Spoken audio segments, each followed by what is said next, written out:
All right, good day everyone. Thank you so much for joining the Basis Technologies webinar, Overcoming the Top 4 SAP S4HANA Migration Challenges with Automation. We have had a lot of interest in this very hot topic, so I'm excited to get started today. Just a housekeeping note, you are all on mute at this moment, but feel free to enter your questions along the way in the question feature on the screen. We will certainly have time for questions at the end. And with that, I am pleased to hand it over to David Lees, Basis Technologies CTO. Great, many thanks, Christy. Hopefully you can hear me okay.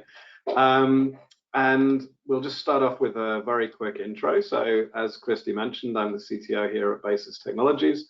Been working here for a number of years. Prior to that, I spent 20 odd years in the field, so to speak. I was working in Procter & Gamble in the SAP team across many different projects, including starting up the S4HANA transformation program there before I left. I'm joined by James Barter. James, do you want to do a quick intro? Absolutely, thanks, David. So my name is James Barter. I'm the DevOps Solution Director here at Basis Technologies.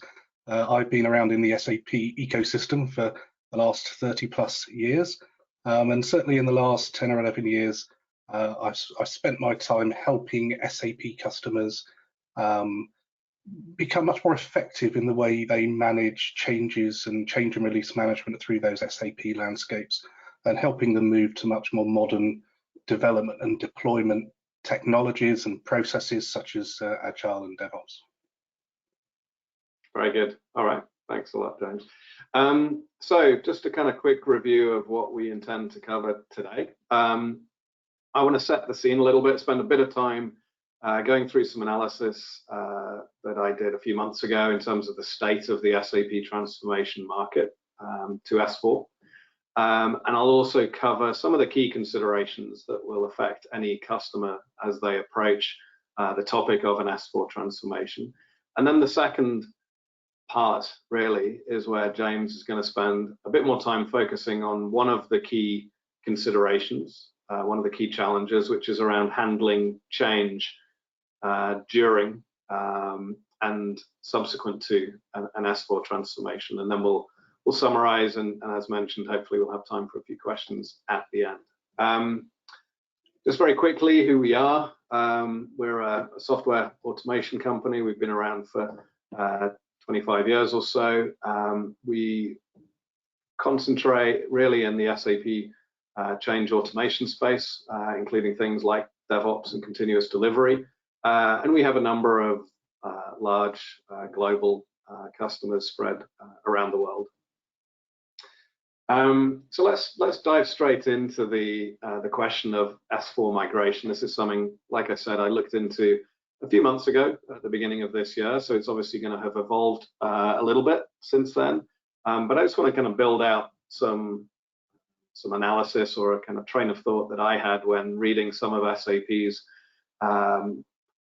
market updates, financial updates in terms of the adoption rate, and kind of bear with me as I build this out. So I think we can kind of take a rough number around 35,000 existing ECC customers that are spread around the world out there. And if we look at the data from Q1, SAP suggested that there was about 18,800 S4 licenses sold, but they also had an estimate of the net new S4 customers, which was around about 30 to 40% of that 18,800. So that kind of means that of the 35,000, around 11,000 had licensed S4, meaning that around 68% of the current install base had not yet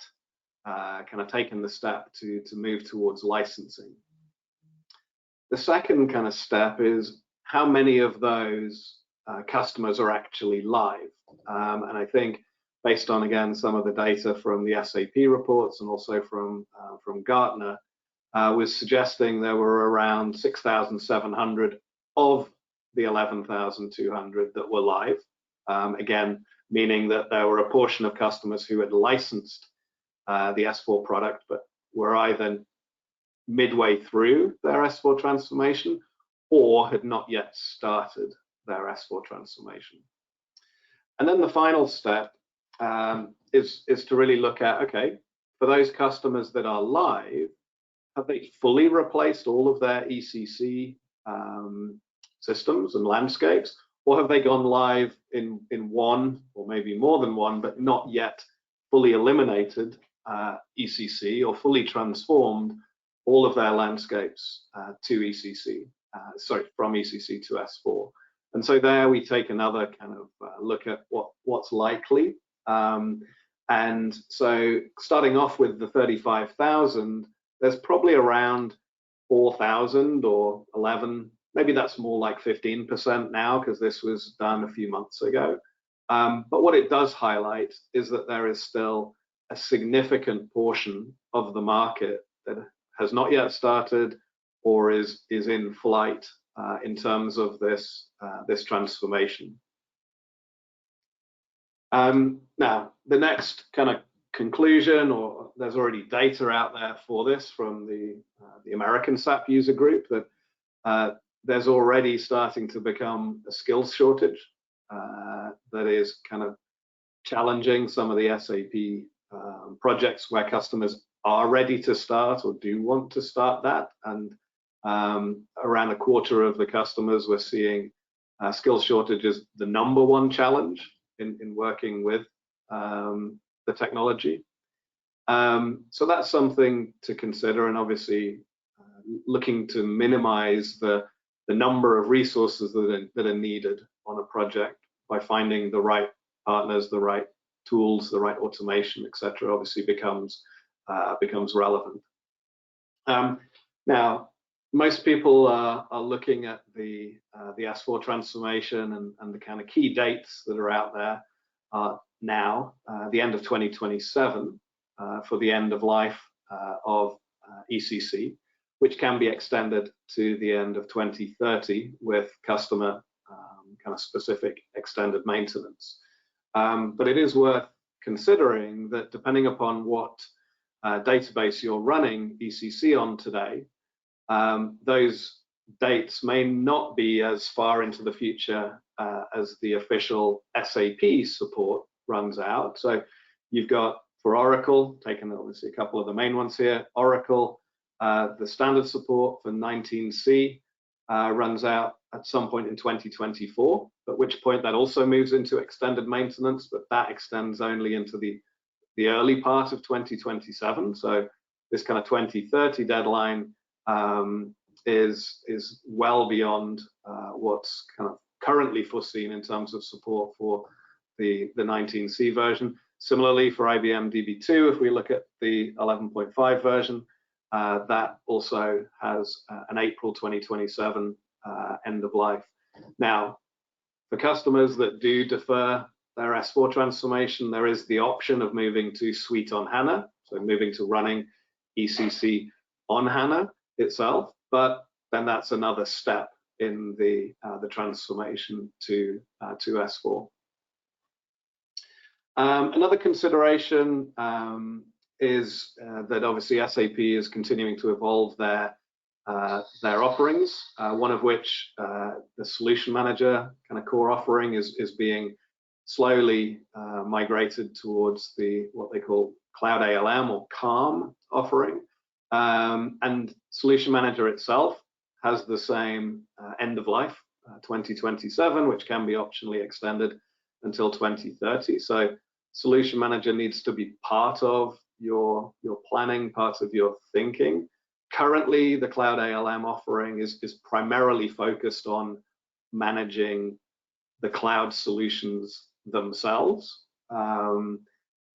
where obviously at some point over the coming years, SAP will need to rebuild or build out the functionality in Cloud ALM in order to be able to still support the Solution Manager scope for the hybrid and for the on-prem scenarios. So that's the kind of the first section, which is really just a quick look at some of the state of the market, some of the other considerations that I would suggest you look at as you are planning your own individual journeys in terms of some of those key dates.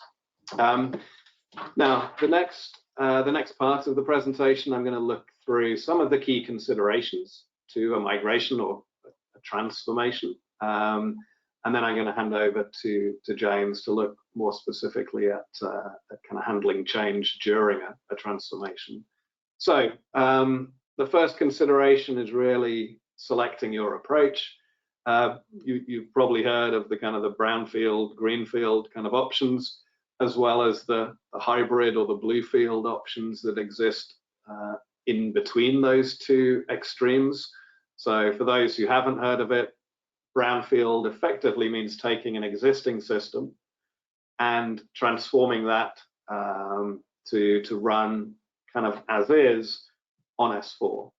Greenfield would be applicable obviously for a net new customer, but here we're talking about the migration or the transformation. So here we would be looking at a customer that is running ECC but decides to stand up effectively a vanilla instance of S4 and really start to redesign their business processes and re-implement from scratch. And then in between, we have different flavors of a hybrid scenario. Kind of one that's more towards the brownfield end is shell creation. So the system is created based on, let's say, a copy of the production system, but all of the data is typically dropped, and only a subset of the data is migrated into that shell. It also allows you to kind of do a kind of cleanup. So let's say 70% of the custom code in that shell is still used and still required. You could kind of clean up and remove the 30% that's no longer applicable, that doesn't need to be remediated, et cetera, et cetera. The mix and match is kind of coming at it from the other angle, where instead of starting out with a shell, you'd start out with a vanilla installation, but you would kind of copy into that the custom solutions that you wanted to retain, and kind of mix and match that with new customizing or moving back to standard in a number of areas. Now, in terms of what are the kind of key factors that might sway you one way or the other on making this decision, in some cases, depending upon the industry solutions that you've installed or that you're running, or even some of the business functions that you've activated, there may not be a technical path that allows you to choose brownfield or shell creation. Greenfield may be your only option in some of those cases.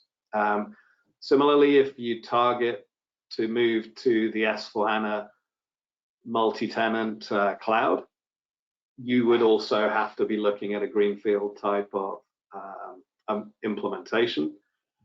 Equally, if you didn't want to do a big bang, let's say you have a very large ECC system today, if you wanted to move in a pilot, a subset of your existing organization, then you would either go greenfield or brownfield.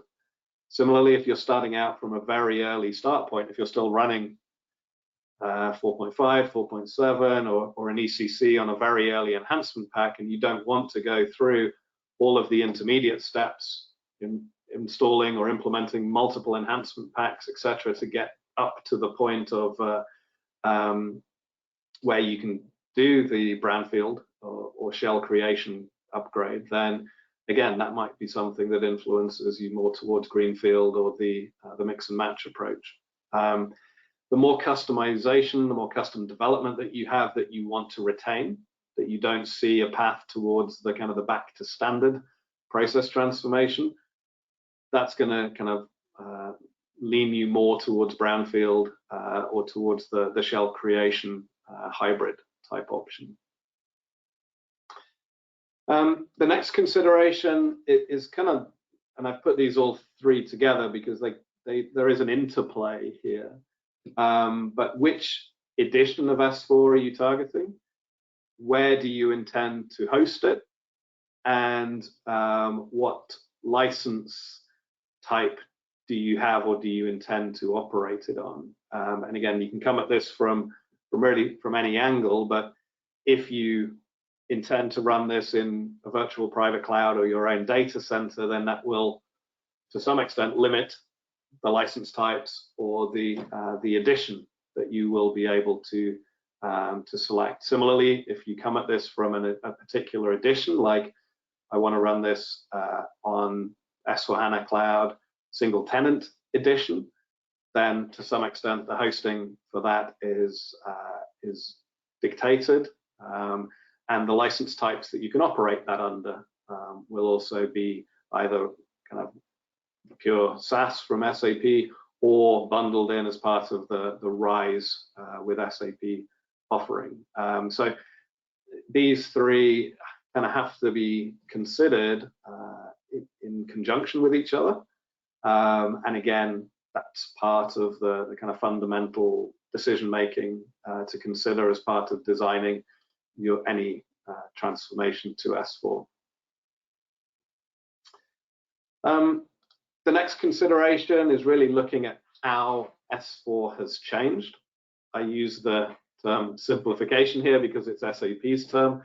Not that I think it's necessarily accurate, but they do have the concept of simplification items, which effectively defines where they have made a change in the software, which a customer either needs to be aware of or needs to make a decision about, or will be part of the transformation project planning and execution. The latest version of the simplification guide from the on-prem 2021 edition is over 1,000 pages.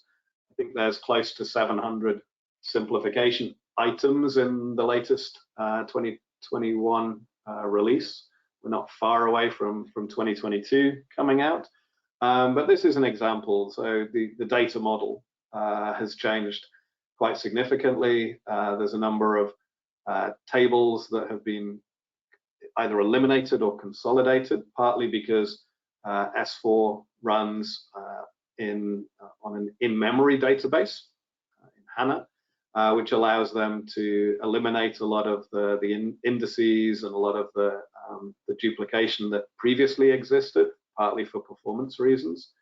They also, in some cases, are eliminating functionality where there was multiple ways of doing something, moving towards a principle of one, or consolidating. So things like new GL, things like moving to business partner, where in the past you had kind of separation, customer, vendor, employee, and this sort of thing. So again, these are consequences that you can't still run it the old way.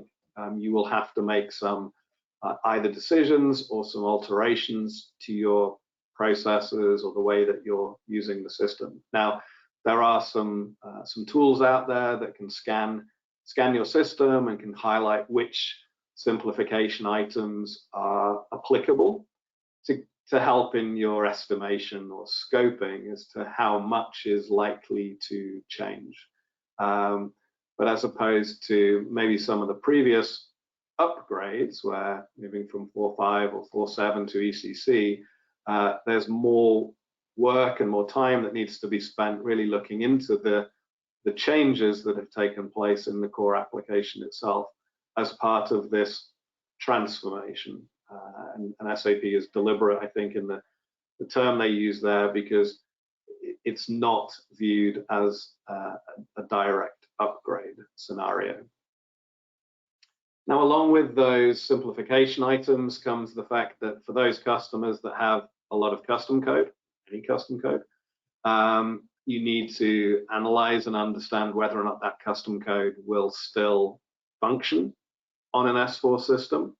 Either functionality may have been removed, replaced, deprecated, or there may be the actual tables have changed, linked to the data model simplification.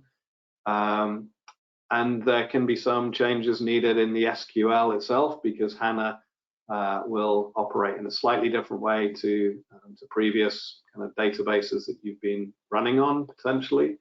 And I wouldn't underestimate the work here to review, to analyze, to clean up potentially, like we talked before. If there's a certain percentage of your custom code that's no longer used, then why spend the time analyzing it and adapting it to work on S4 if the better option would be to actually clean it up and eliminate it. We tend to work here with one of our partners called SmartShift, and we have an integration which James can touch on later in his section there. Another consideration is around data archiving. So before you, especially if you're going to go brownfield, then looking at, do you have up-to-date good archiving practices in place, which will help you reduce the downtime, will help you reduce the hardware cost for running your database in memory when it moves to an S4 server, as well as potentially reducing some of the effort around things like master data cleanup. Why spend the time doing master data cleanup and business partner migration if a lot of the master data is for no longer active business partners or customers or vendors, where you've already archived that data out of your system. Another consideration is downtime minimization. To what extent do you need from your business continuity, business operations perspective to minimize downtime as part of your project? Again, this can influence the scope, the duration, the cost, the effort. The more you want to move from the left-hand side of this to the right-hand side. The standard approach, very little effort, but kind of the longest downtime. In some cases, you could be talking 3 to 5 days of downtime, depending upon the size of the system. There's an in-between option, downtime optimized conversion, all the way through to a near zero downtime offering from SAP, but also from other vendors out there that can kind of work to process a large portion of the transformation in an uptime phase to keep the downtime itself as short as possible. And as you've seen throughout, I'm kind of including here some references to SAP blogs or OSS notes to take a look at.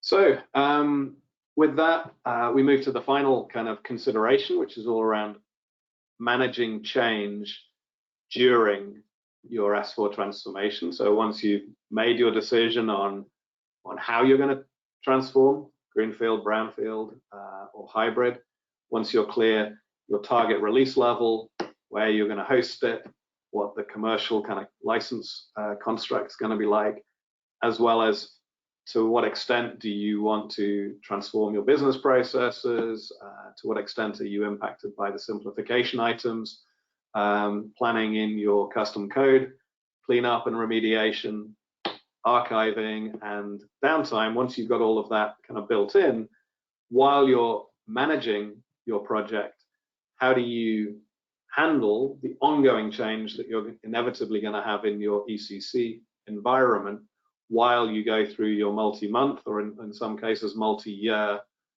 transformation program to S4. And with that, I'm going to hand the ball over to James. Thanks very much, David. So when we talk about sort of managing change in our S4 landscapes, we sort of need to look at it from a couple of different angles, really. So the first is, how do we manage change that is created as part of the migration project? So from a sort of transition perspective, if you like, and the actual build out of the new systems and the actual project itself. But secondly, we sort of need to look at how we manage change, I suppose, in the more complex. I mean, I know SAP talk about simplification a lot, but in what is probably a bit more of a complex landscape that we'll eventually be running in from a change perspective on an on an everyday basis. So let's just take a look at the transition perspective first. So during the project itself, of course, you will be making changes in that S4HANA landscape, whether those are just configuration changes or custom code changes. So you need to think about how you're going to manage those changes during the project phases themselves, and obviously all of those transports that are going to be created as you go through that build out project. And of course, in most cases, we're going to be building our S4 landscape in stages, if you like. So we're going to build a dev box, and then we're going to build a QA box, and then a pre-prod box, etc. And of course, you may not have the full landscape available to you when you actually start that development process in your brand new shiny S4 development system. So as we're making changes in that S4 development system, some of those, and maybe all of those following systems, are not even going to be available in the landscape yet. So we need to have some way of firstly registering all of those transports at source and then queuing them up, if you like, ready to be deployed into those following systems when they actually become available. And of course, once one of those systems, let's say the QA system, does become available, we need a way of easily and simply deploying those transports, well, the transports that are ready anyway, and only the ones that are ready, into those systems, following systems as they become available. And of course, it's also quite possible that during the project, you'll be bringing up things like additional systems or repurposing systems as that project progresses. So for example, you may bring up multiple test systems for different test purposes, or want to refresh a bunch of systems to perform a number of trial cutovers or something like that. So the landscape is quite likely to be dynamic, I suppose, during the lifetime of that transition project. And of course, through all of this activity, you need to have visibility of which transports are where in the landscape, and to be able to easily deploy them to multiple systems, or even redeploy them multiple times to systems. So it's essential that however we decide to manage the transports that are created, we have the sort of correct visibility and flexibility to ensure that we don't negatively impact the timelines of the project. And I'm sure we've all been on projects in the past where we've tried to manage transport lists manually by either typing them into third-party app, well, things like, you know, typing the transport numbers into good old Excel, or even using tools such as ServiceNow maybe, or Jira. But of course, this is very time-consuming, but also very error-prone type of process. You know, we get people that are typing transport numbers into Excel. They could be transposing numbers and letters. They could even forget or, you know, miss transports altogether. And it's not just that, because that glosses over the potential complexities of things like sequencing those transports correctly. Doing so in sort of multiple environments, and probably doing that multiple times as the scope changes as we go through the projects. And that's not even thinking about how we might work out what the potential dependencies between different changes or different transports may be, you know, which ones have been approved into which landscapes, etc., etc. And of course, when it comes to testing, whether that's automated or manual testing, and we're not going to get into the complexities of automated testing in projects like this in the session today, but whenever we're doing testing, we have to understand what the impact of every change is, so we can understand what the scope of that testing is that's required, and ensuring that the testing is being completed correctly and fully. And of course, when we then get to sort of cutover planning and cutover deployments, we need not only to have the full visibility of the scope of the deployment into production, and the sequencing of those transports, and possibly even the dependencies between them. We may even have the added complexity of things like cross-system dependencies to manage, when we actually do cutovers. And I'll speak about cross-system dependencies in a little bit more detail a little bit later in the session here. So we'll leave that one for now. But also we could have things like a set of manual activities that need to take place in specific places by specific people during the actual cutover. So all of this cutover planning needs to be done. And of course, that cutover planning may change in scope as we find issues with testing, etc., etc. So, when we are planning a cutover, we need to ensure that we have I suppose, once again, a flexible but a repeatable process in place, especially if we're going to be performing multiple trial cutovers in various environments. So, just from that, you can see that the way we manage change and transport during the transition project itself can be complicated, and it needs careful thought to ensure that, as I said before, it doesn't have any negative impact on the timelines or the resources required during such a critical transition project. But that's not the only area where we have to think about change when we're looking at transitioning to S4. There's also another area which we call the dual maintenance problem, if you like. So the dual maintenance really comes along because of the fact that we're not going to stop making changes in our ECC landscape while we transition to S4, because I'm sure the business would have something to say if we said we are not making any more changes in our ECC landscape. And of course, whenever I say change, think business value. Yeah, we're not going to deliver any business value for the next 6 months or year or however long it might be while we're going through our S4 transition project. So we're going to be continuing to make changes in our ECC landscape, which means, of course, that our S4HANA landscape needs to be kept up to date with all of those changes as the transition project progresses. So that's what we call dual maintenance.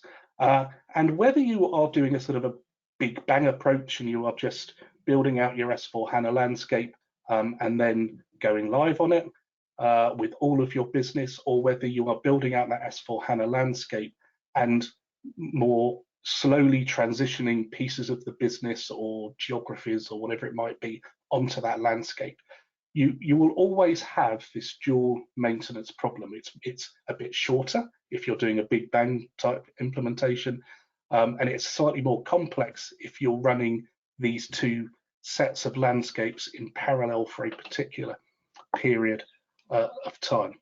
But there are a number of things we need to think about when we're managing dual maintenance. And the first one is identifying the changes that actually matter in our ECC landscape. Not all changes we're making in ECC will actually need to be dual maintained over to our S4HANA landscape. But the first thing is we need to identify the ones which do need to be dual maintained and ensure we have full visibility of all of those changes and where they are in that dual maintenance process. Now, the other thing to think about here is that some of those changes that are made in our ECC landscape can simply be pushed across from our ECC landscape into our S4 landscape. And we want to look at ways of how we can automate that type of process. But some of the changes, of course, will need to be manually dual maintained into that S4HANA landscape, simply because the functionality between ECC and S4 is so different. I mean, David mentioned business partners, earlier. That's one particular area. I mean, if I made some configuration change to customers in my ECC landscape, that configuration change can't just be simply pushed across into my S4HANA landscape because the concept of customers no longer exists. It becomes business partners. And so we also then, it's not just a matter of identifying these changes, we need to have some way of separating them out into those changes which we can try and automate, that pushing across dual maintenance between the systems, and the ones which need to be manually dual maintained. And the ones which need to be manually dual maintained and rekeyed between the systems, we obviously need to keep, we need to manage that process, have the visibility of where changes are in that process, but also keep an audit trail between the change that was made in the ECC landscape and the corresponding change in our S4 landscape. David mentioned code remediation earlier in his piece. Now, lots of people think about code remediation and that HANAization of existing sort of legacy ECC code that may not work in a HANA environment. It needs to be sort of HANAized, if you like. And most people think of that HANAization, if you like, that code remediation of being a one-time affair. So when David mentioned creating a shell, for example, most people think that when you create that shell, you HANAize, any custom coding, and once you've done that once, it's done forever, and you don't have to think about it again. But of course, that's not necessarily the case, because if I'm making a change to some source code in my legacy ECC system or some custom code, that may need to be dual maintained, that change into my S4 HANA landscape. And so we need a way to not just remediate that code once, we need a way of continually re-HANAizing that code if changes are going to be made to it in our ECC landscape. And of course, not only that, what we really want to make sure is that whatever change is being made in that ECC landscape to that source code, it's not making the HANAization problems any worse. So we want to try and, you need to try and enforce that the changes that's been made, but the change that's been made by the ECC developer is a HANA compliant change as well.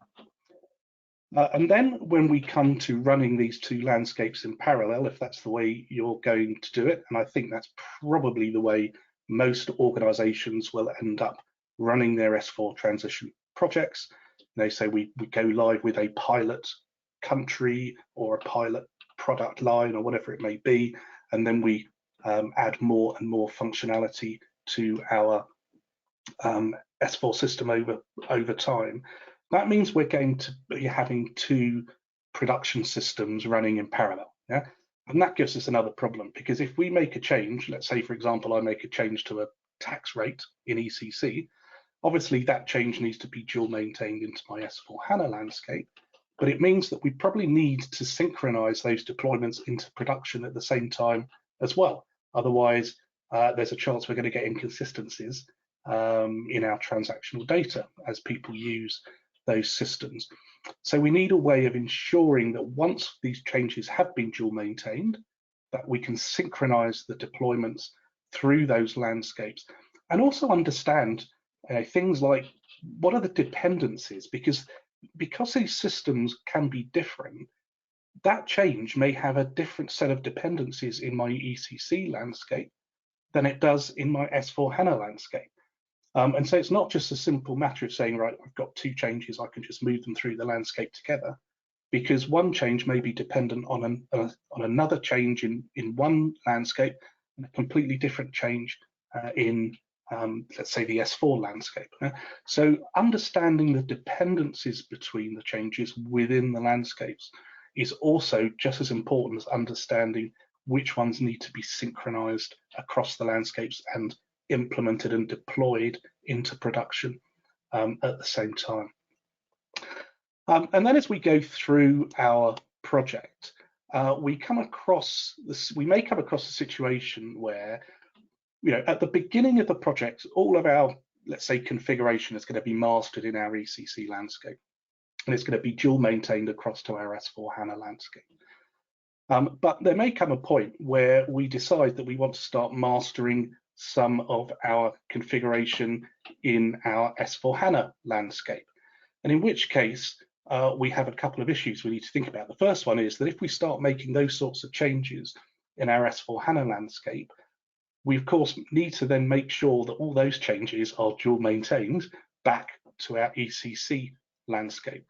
but we also need to ensure that people can't be making changes to the same pieces of configuration in in both of those landscapes. So we need some way of protecting the template across those systems, and then being able to easily update that template when we decide, right, this was mastered in ECC, but now from now on it's going to be mastered in S4. So once again, we don't get inconsistencies across the two landscapes. So it's very important to think about not just how you're going to manage change and transports, etc., within the project itself, but also how you're going to manage change and transports across the two different sets of landscapes while that transition process is being completed. Now let's pretend we have our nice new shiny S4 landscape sitting there ready to use.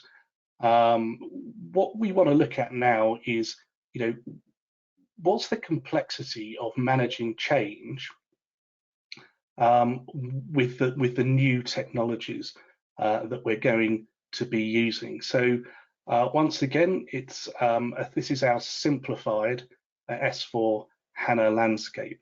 And if we compare that to what we had to manage from an ECC perspective, essentially from an ECC perspective, we had to handle ABAP changes, and that's about it. But when we start looking at the different technology stacks involved in an S4HANA system, we have a lot more than just an ABAP stack to worry about. We have things like native HANA database changes. We have OData services. We have Fiori changes and UI changes.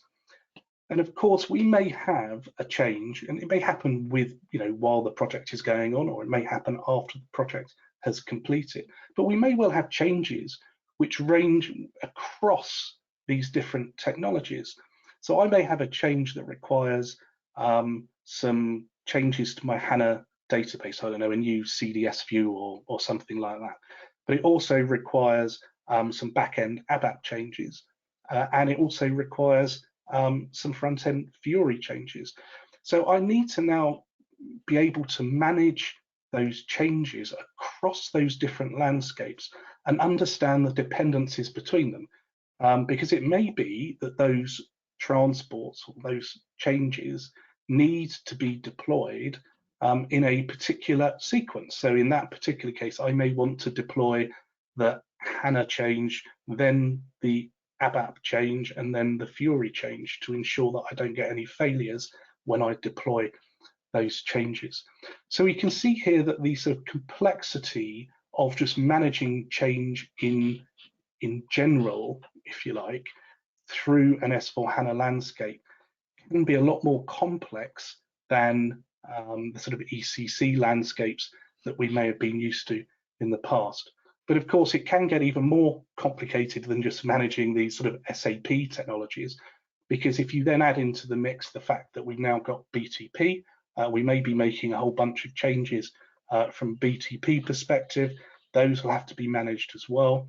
And also, we may be wanting to integrate our change management processes with maybe some of our non-SAP systems, so that we can automate the end-to-end process as much as possible. So then we might be looking at integrating with things like, pipeline management tools, things like Jenkins or Azure DevOps or GitLab, these types of things, so that we can manage change not just across our SAP landscapes and our SAP technology stacks, but also manage change across the wider IT landscapes and technology stacks as well. So we can see here that although moving to S4HANA is supposed to simplify our lives, in some ways it may actually make it more complex. So we need to think about how we're going to manage these complexities and these dependencies across these different technology stacks. And then, of course, once we've got our shiny new S4HANA system, we are then at some point going to need to upgrade it or add or install a feature pack or something like that on it as well. And of course, you can look at this. This is a sort of a more general case, if you like, of the dual maintenance problem that I talked about earlier during the actual transition. You know, we are still going to be making changes in our business as usual or our production support S4HANA landscape, and we're going to bring up some sort of parallel S4HANA landscape to upgrade and test our upgrade, etc. And those two landscapes need to be kept synchronized. We need to understand if there are conflicts between those. So if one of the production support developers changes something and someone in the project has changed the same item, we need to be aware of those conflicts, and we need to be able to understand how we manage those conflicts and that whole retrofit process. And then we want to obviously be able to automate the deployment of that upgrade through the landscape as much as possible as well. And I suppose last but not least, when it comes to sort of change in S4 landscapes or in any landscapes, I think a lot of organizations are looking at their transition to S4, as a catalyst for moving to much more modern development and deployment processes and techniques, things like DevOps. Yeah? So DevOps is all about sort of automating these processes as much as possible and integrating the sort of end-to-end tool chain so we can get that process automation. So you might, for example, want to start using a more modern backlog management tool like Jira or Azure DevOps to run an agile development process and have burn down charts and scrums and all the rest of it. But you want that, or you need that tightly integrated into your SAP change management process and transport management process. Or it might be that you want to integrate your automated testing tool with that deployment and change management process in SAP. So when a change is imported into the QA system, it automatically kicks off the right set of automated tests, and if they pass, then that change can be automatically moved on to the next point in the workflow. So DevOps is around this sort of integration of the end-to-end tool chain, but it's all around automating a lot of the processes around that as well. So automated code assessments, unit testing, automated risk and impact assessment, automated sequencing, automated dependency analysis. I mean, I could go on, yeah. But I think you sort of get the gist. That as we're looking at moving to much more modern development and deployment techniques, we need to start looking at automation tooling and getting the right automation tooling. And if we think about a transition project just in general, there's a whole host of tools that you're going to need to help you. As David said right at the very beginning, the more automation we can get into this process, the easier it's going to make it for us. And there are going to be things like data migration tools and process mapping tools, and we talked about remediation, custom code remediation tools and stuff. But also it's important to start thinking about the tooling that might be necessary when it comes to managing the sort of change and release and transport management throughout the process of transition and beyond that, when we just get into our standard run phase. And that's essentially where we at Basis Technologies can come into play, because we provide the most complete DevOps and test automation platform specifically developed for SAP. And the mainstay of that tooling is a product called Active Control. And it's being developed to help SAP organizations not only manage change through their landscapes, but to help with things like S4 transitions and upgrades and moving to DevOps processes and agile processes. And it can automate many of those underlying requirements across the whole development and deployment process. It can help automate dual maintenance. It can help automate change management during upgrades. It can easily be integrated with a whole host of third-party products to allow you to set up that automated continuous process across your tool chains and even across the different technology stacks that you may have.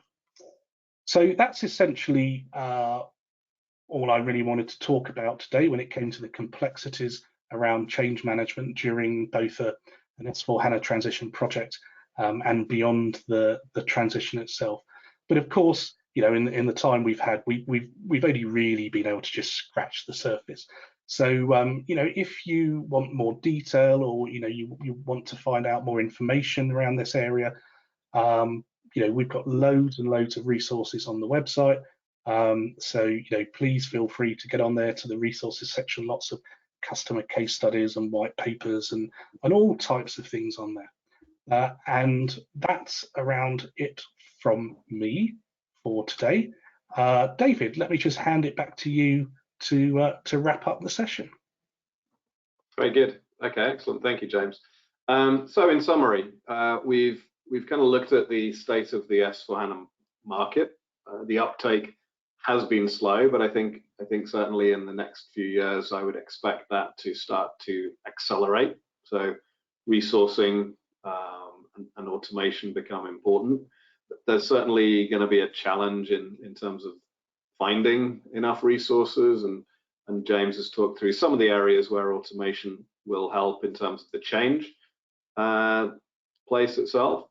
Equally, automation when it comes to things like code remediation, downtime minimization, etc., are worth looking into. I think it's worth highlighting that we work with customers across the kind of complexity scale. We may have been talking some scenarios here that were kind of more complex, like the hybrid and even phased migrations.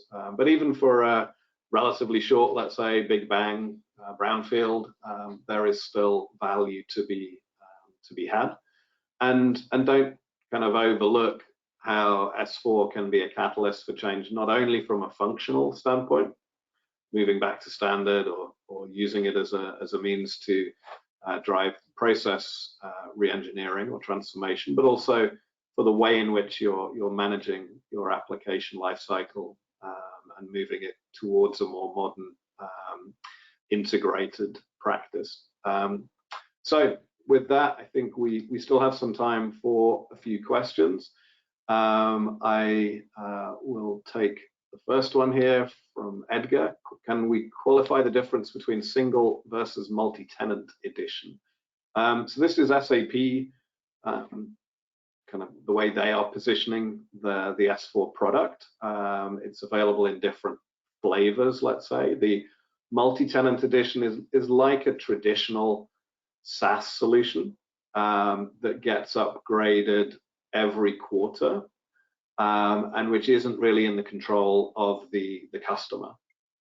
Very similar to things like Salesforce and what have you. And multi-tenant means that you're effectively sharing that system with other customers, so you can't expect to be able to delay or defer an upgrade.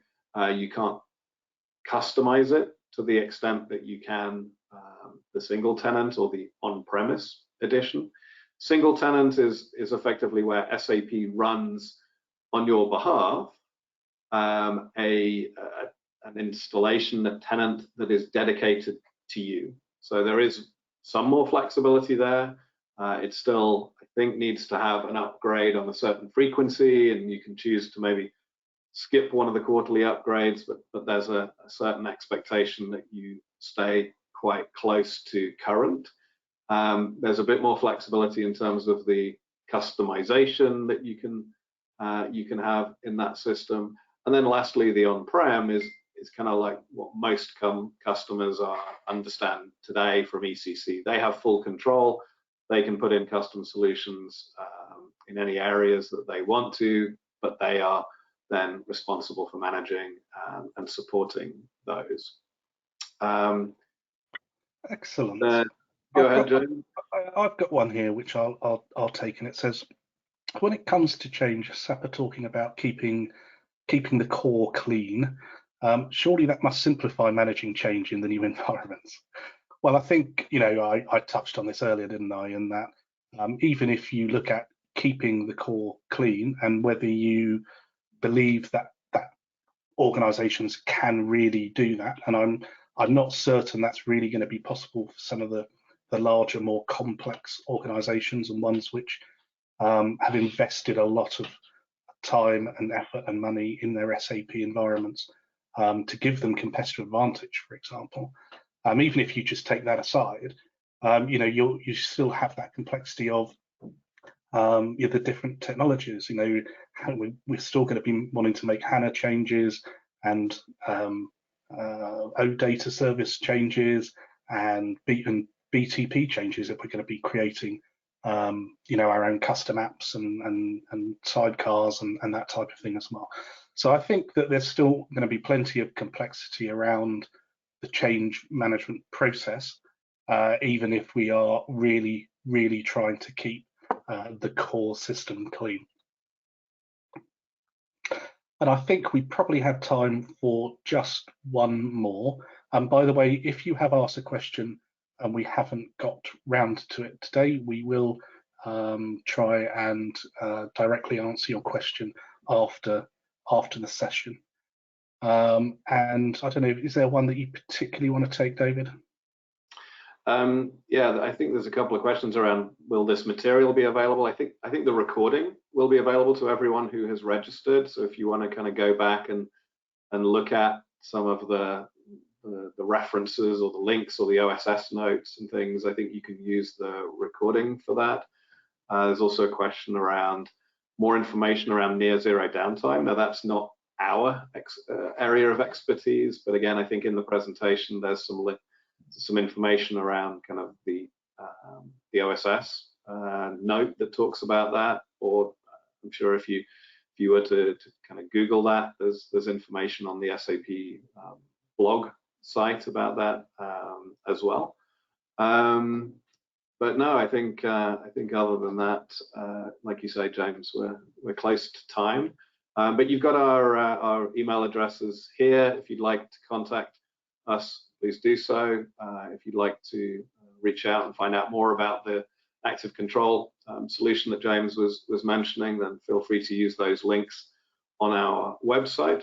Other than that, I think we are going to wrap up, and hope everyone has a good rest of the day, and many thanks for your time and many thanks for your questions. Thanks, everyone.